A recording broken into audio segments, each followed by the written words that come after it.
আপনারা যারা আরব দেশগুলোতে আছেন তাদের জন্য আগে আরবি ভাষা শেখাটা খুবই গুরুত্বপূর্ণ। তাই আজকের এই ভিডিওর মাধ্যমে আমি শিখিয়েছি মানবদেহের কোন অংশকে আরবিতে কি বলা হয় এবং তার বাংলা অর্থ। আজকের এই ভিডিওটি খুবই স্পেশাল। আপনি যদি আরবিতে অনর্গল কথা বলতে চান তাহলে আপনাকে অবশ্যই জানতে হবে মানবদেহের কোন অংশকে কি বলা হয়। তাহলে চলুন কথা না বাড়িয়ে শুরু করা যাক আজকের ভিডিও। আদেলা অর্থাৎ মাংসপেশি, আরবিতে হবে আদেলা, বাংলা অর্থ হবে মাংসপেশি। সাররাতিন বতন অর্থাৎ নাভি, আরবিতে হবে সাররাতিন বতন, বাংলা অর্থ হবে নাভি। আনফ অর্থাৎ নাক, আরবিতে হবে আনফ, বাংলা অর্থ হবে নাক। ইনসান অর্থাৎ মানুষ, আরবিতে হবে ইনসান, বাংলা অর্থ হবে মানুষ। দম অর্থাৎ রক্ত, আরবিতে হবে দম, বাংলা অর্থ হবে রক্ত। শব্দগুলো আরেকবার করে শিখে নিন। আদেলা অর্থাৎ মাংসপেশি, সাররাতিন বতন অর্থাৎ নাভি, আনফ অর্থাৎ নাক, অর্থাৎ নাক, ইনসান অর্থাৎ মানুষ, দম অর্থাৎ রক্ত। রিজিল অর্থাৎ পা, আরবিতে হবে রিজিল, বাংলা অর্থ হবে পা। শিফা অর্থাৎ ঠোঁট, আরবিতে হবে শিফা, বাংলা অর্থ হবে ঠোঁট। দাহন অর্থাৎ গোল, আরবিতে হবে দাহন, বাংলা অর্থ হবে গোল।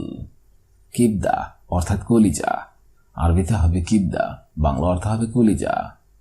রিয়াতাইন অর্থাৎ ফুসফুস, আরবিতে হবে রিয়াতাইন, বাংলা অর্থ হবে ফুসফুস। শব্দগুলো আরেকবার করে শিখে নেওয়া যাক। রিজিল অর্থাৎ পা, শিফা অর্থাৎ ঠোঁট, দাহন অর্থাৎ কোল, কিবদা অর্থাৎ কলিজা, রিয়াতাইন অর্থাৎ ফুসফুস। আলখাদ অর্থাৎ গলা, আরবিতে হবে আলখাদ, বাংলা অর্থ হবে গলা, অর্থাৎ শরীর, আরবিতে হবে জিসম, বাংলা অর্থ হবে শরীর। সদর অর্থাৎ বুক, আরবিতে হবে সদর, বাংলা অর্থ হবে বুক।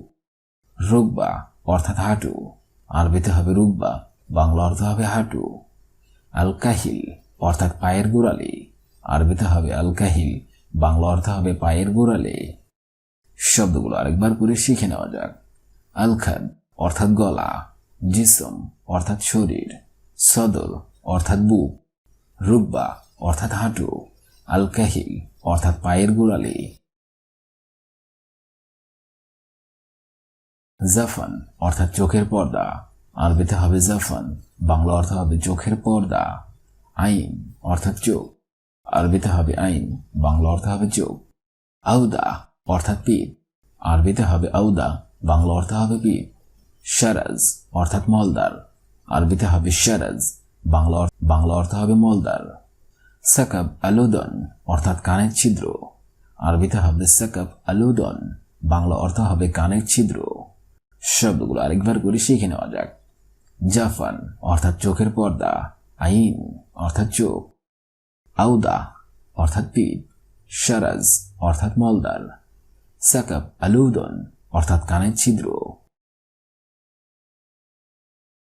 ওজা অর্থাৎ মুখমণ্ডল, আরবিতে হবে ওজা, বাংলা অর্থ হবে মুখমণ্ডল।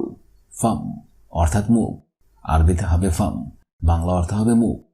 কু অর্থাৎ কুনুই, আরবিতে হবে কু, বাংলা অর্থ হবে কুনুই। ওদন অর্থাৎ কান, আরবিতে হবে ওদন, বাংলা অর্থ হবে কান। তাবলাত আলুদন অর্থাৎ কানের পর্দা, আরবিতে হবে তাবলাত আলুদন অর্থাৎ কানের পর্দা। শব্দগুলো আরেকবার করে শিখে নেওয়া যাক।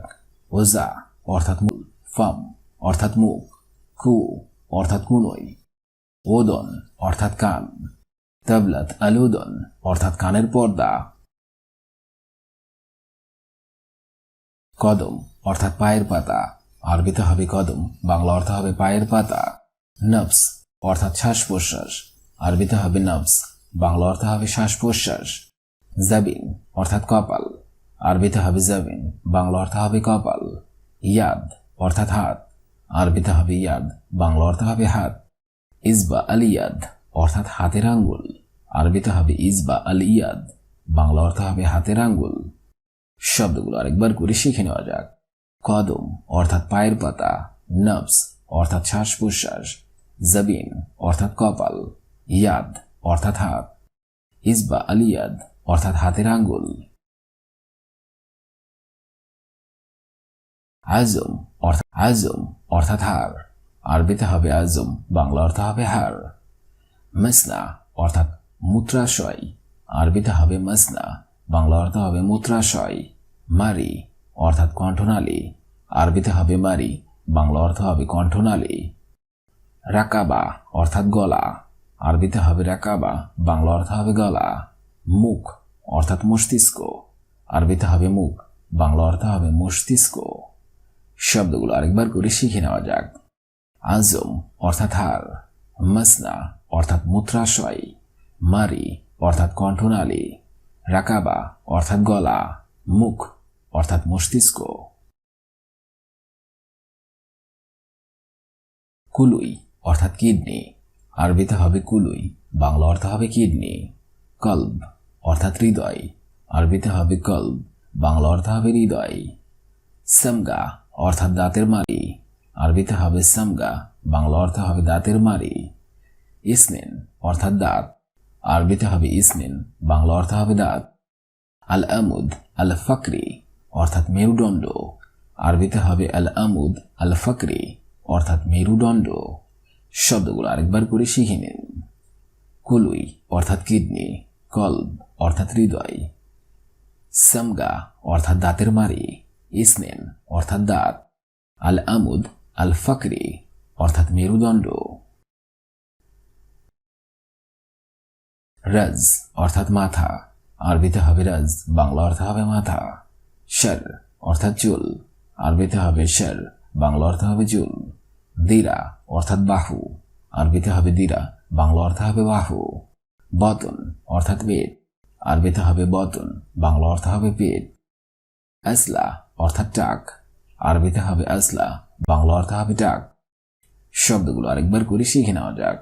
রাজ অর্থাৎ মাথা, শর অর্থাৎ চুল, দিরা অর্থাৎ বাহু, বতন অর্থাৎ পেট, আসলা অর্থাৎ টাক।